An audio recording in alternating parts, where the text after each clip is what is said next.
চেতনার বর্ণ, এই শব্দ দুটো উচ্চারণ করলেই যেন মনে হয় আমরা এমন এক জগতে পা রাখছি যেখানে চোখে দেখা যায় না কিছুই, অথচ সবকিছু অনুভব করা যায়। এই বর্ণ কোনো রং নয়, কোনো আলো নয়, কোনো শব্দ নয়, তবু এই বর্ণই আমাদের জীবনের মৌল উপাদান। আজকের এই দীর্ঘ ভ্রমণে আমরা ঢুকে পড়ব সেই রহস্যে যেটা আমাদের মনকে ছুঁয়ে যায়, আত্মাকে নাড়িয়ে দেয় আর বোধের সীমা ভেঙে দেয়। এই আলোচনা কোনো ধর্মবিশ্বাসের গণ্ডিতে বাধা নয়, কোনো মতবাদে আটকে পড়া নয়, এটি এক অন্তর্জগতে প্রবেশ যেখানে আপনি আমিও নয়, শুধু চেতনা। চেতনা একটি শব্দ, একটি অনুভব, একটি অস্তিত্ব, কিন্তু আসলে চেতনা কি? আমরা কি চেতনার অধিকারী, না চেতনা আমাদের অধিকার করে রেখেছে? একটি শিশুর জন্মের মুহূর্তেই তার শরীর আছে, তার হৃৎপিণ্ড আছে, কিন্তু চেতনার বীজ তখনও সম্পূর্ণ বিকশিত নয়। ধীরে ধীরে তার চেতনা গঠিত হয়, বিকশিত হয়, গড়ে ওঠে পারিপার্শ্বিকতার ছাঁচে, শিক্ষার ঘামে, ভালোবাসার তাপে আর অভিজ্ঞতার জলে। কিন্তু প্রশ্ন উঠবেই, এই চেতনার জন্ম কি শুধুই জৈবিক, না এর কোনো পূর্বজন্ম ছিল? মানুষ যখন ঘুমিয়ে পড়ে চেতনা লুপ্ত হয় না, চেতনা তখন ভিন্ন মাত্রায় প্রবেশ করে। স্বপ্ন হলো সেই পৃথিবীর দরজা যেখানে চেতনার বর্ণ অন্যরকম, সেখানে সময় বাঁকা, বাস্তবতা তরল, পরিচিত মুখ অচেনা হয়ে ওঠে। আমরা তবু বুঝে যাই এই আমি তো। তাহলে কে এই আমি? এই আমি কি আমার নাম, আমার শরীর, আমার পেশা, নাকি এই আমি হচ্ছে সেই চেতন সত্তা যা বদলায় না, শুধু অভিজ্ঞতা সঞ্চয় করে? আমরা চোখে দেখি আলো, কিন্তু চেতনা আলোর চেয়েও সূক্ষ্ম, কারণ আলো চোখে সীমাবদ্ধ, চেতনা তারও বাইরে। আমরা শব্দ শুনি কানে, কিন্তু চেতনা শব্দের অভ্যন্তরেও সুর খুঁজে পায়। আমরা স্পর্শ অনুভব করি চর্মে, অথচ চেতনা সেই স্পর্শে ছুঁয়ে ফেলে অতীতের স্মৃতি। তাহলে চেতনা কি কেবল ইন্দ্রিয় সীমায় আটকে আছে? না, চেতনার পরিধি ইন্দ্রিয়ের গণ্ডি ছাড়িয়ে যায়। একজন অন্ধ মানুষও স্বপ্ন দেখে, একজন বোবা মানুষও ভালোবাসে, একজন মূক মানুষও ব্যথা অনুভব করে। চেতনার কোনো ভাষা নেই, তবু সে প্রকাশ করতে পারে। চেতনার কোনো শরীর নেই, তবু সে বাস করে আমাদের শরীরের প্রতিটি কোষে, আমাদের মনে, আমাদের আত্মায়।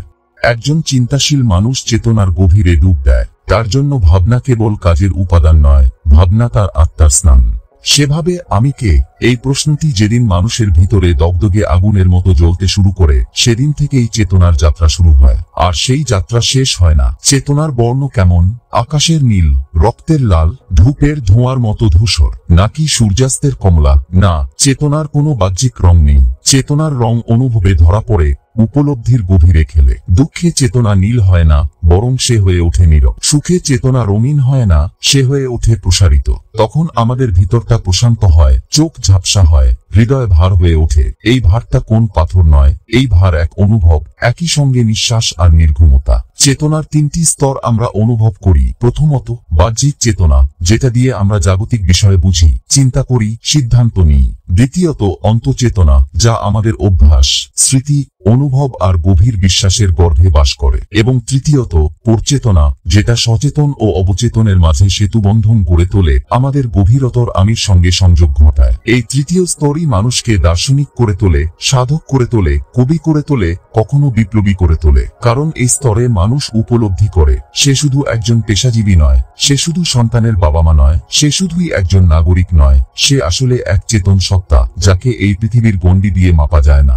আধ্যাত্মিকতার ভাষায় চেতনা কোনো সত্তা নয়, চেতনা নিজেই সৃষ্টি। ব্রহ্মাণ্ডের যে প্রথম আলো, সেই আলো আগে আসেনি কোথাও, সেটা এক বর্ণহীন, রূপহীন চেতনার বিস্ফোরণ। একে কেউ বলে পরম সত্তা, কেউ বলে ব্রহ্ম, কেউ বলে ঈশ্বর, কেউ বলে উদ্বোধন, কিন্তু আসলে সবটাই এক। সবই চেতনার ভিন্ন রূপ, ভিন্ন ছায়া, ভিন্ন ছোঁয়া। মানুষের আত্মা চেতনার প্রতিফলন। আত্মা অমর নয়, আত্মা হচ্ছে চলমান চেতনার ধারা, যা রূপান্তরিত হয়, বদলায়, আবার জন্মায়। তাই মৃত্যু শুধু শরীরের, আত্মার নয়। আর আত্মা মানেই এক বর্ণময় চেতনা, যার রং আমরা কেবল উপলব্ধি করতে পারি। এই উপলব্ধির জন্য দরকার আত্মানুসন্ধান, নীরবতা এবং নিজেকে প্রশ্ন করার সাহস, আমি কে? জগতের সব জ্ঞান, প্রযুক্তি, বিজ্ঞান সবই চেতনার বাহ্যরূপ।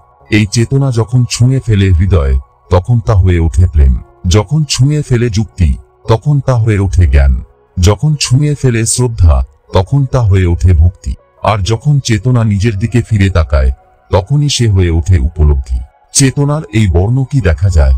না, কিন্তু অনুভব করা যায়। গভীর ধ্যানের মুহূর্তে, নিঃশব্দ একাকিত্বে, রাতের একটায় হঠাৎ জেগে ওঠা প্রশ্নে, চোখের কোণে জমা এক বিন্দু জলকণায়, কোনো ভালোবাসার স্পর্শে, অথবা কারো চলে যাওয়ার ব্যথায় চেতনার সেই বর্ণ প্রকাশ পায়। তাই চেতনার বর্ণ ধরা যায় না, তবু সে আছে।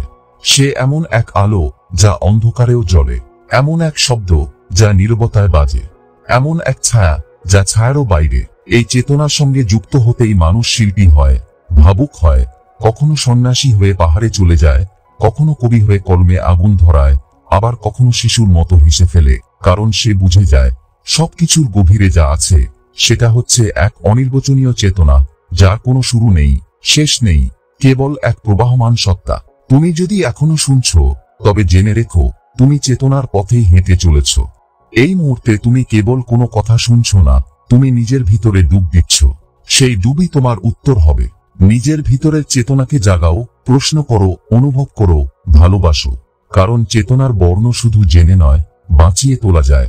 এই ছিল চেতনার বর্ণ, এক রঙহীন আলো যা তোমারও ভিতরে জ্বলছে। শুধু চোখ বন্ধ করো, শুনো নিজের নিঃশ্বাস। চেতনা কথা বলছে।